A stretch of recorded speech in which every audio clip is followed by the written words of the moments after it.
For decades, the ultimate sign that you had officially made it as a billionaire was simple. You bought a super yacht. A sleek, pristine, white fiberglass palace to park in Monaco, drink champagne, and flex your net worth to passing tourists. But lately, the ultra-wealthy are realizing something incredibly embarrassing. Traditional super yachts have become kind of boring.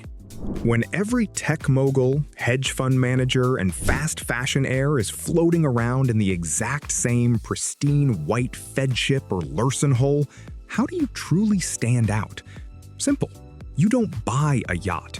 You buy a decommissioned military-grade Navy frigate, a Cold War destroyer, or a massive commercial icebreaker, and turn it into a floating fortress. Because, let's face it, when you have 10 figures in the bank, you don't want what everyone else has. This is not your average boat. This is a radical shift in what stealth wealth actually means, where billionaires are completely dumping traditional luxury pleasure crafts and spending hundreds of millions to repurpose retired warships and heavy industrial vessels. To understand how we got here, look no further than an absolute behemoth of the oceans, the 141-meter mega yacht known as Yacht. If you saw this pulling into port, you'd assume it's a futuristic vessel straight out of a sci-fi movie, built from scratch for an Emirati royal. But look beneath that striking glass dome, and you are actually looking at the bones of a Cold War warrior. Delivered in 1978, this vessel spent 2 decades as the HNLMS Piet Hein, a heavily armed anti-submarine frigate for the Dutch Royal Navy. It fought through geopolitical tension, tracked Soviet submarines, and was eventually sold to the UAE military before being retired. Instead of letting it go to the scrapyard, a billionaire backed a multi-year project to strip it to its bare steel hull, stretch it by 12 meters, and coat it in ultra-luxury finishes. This isn't an entirely new concept. Technically, the trend was kicked off after World War II by Greek shipping tycoon Aristotle Onassis, who bought a Canadian anti-submarine frigate for scrap metal prices and turned it into the Christina O, hosting icons like Winston Churchill and Marilyn Monroe. But what used to be an eccentric budget hack has now turned into a highly coordinated, high-tech movement. Billionaires aren't doing this to save money anymore. They're doing it because naval architecture offers something a luxury shipyard simply cannot replicate. Let me tell you the dirty secret of the luxury yacht industry. Most standard super yachts are essentially fragile glass and fiberglass hotels built for calm waters. They are designed to sit pretty in the Mediterranean or the Caribbean. Because if you take a standard 150-foot pleasure craft into a brutal North Sea storm or a field of packed Arctic ice, that multi-million-dollar toy is going to have a very bad day. Warships and commercial offshore support vessels, however, are built to survive the absolute worst conditions on Earth. When a billionaire buys a retired ship, they are buying structural supremacy. These hulls feature high-tensile steel hulls that are built to withstand explosive pressure, debris, and rocky impacts. They also offer deep drafts and low centers of gravity, providing unmatched stabilization in rough, towering ocean waves. Not to mention their massive fuel tanks, built for months of continuous naval deployment without ever needing to pull into a port to refuel. If you want to see this engineering taken to the absolute extreme, look at the OK. Yeah, that's its real name, by the way. Originally a 1980s Japanese semi-submersible cargo carrier called Super Servant 3, it was entirely reimagined into a floating island. Because it was designed to carry literal oil rigs, its structural strength is off the charts. It can handle massive weights, extreme weather, and features a mind-blowing 3,000 square meters of open deck space. Try putting a botanical garden, 4 separate aquariums, and a tennis court on a standard fiberglass luxury yacht, it would capsize. On an industrial hull, it's just another Tuesday.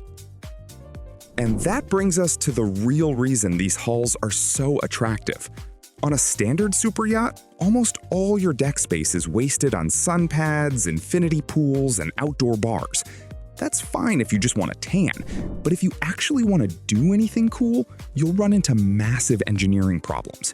If you try to bolt a 10-ton commercial crane, a research lab, or a deep-sea exploration submarine onto the deck of a sleek fiberglass yacht, you are going to literally tear the boat apart. But with an old Navy or cargo ship, you don't have those limits. You can basically weld whatever heavy gear you want directly to the deck.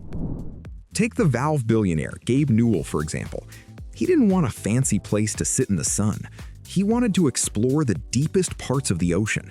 His fleet includes ships equipped with massive 12-ton cranes, full-scale commercial dive centers with decompression chambers, and specialized submersibles.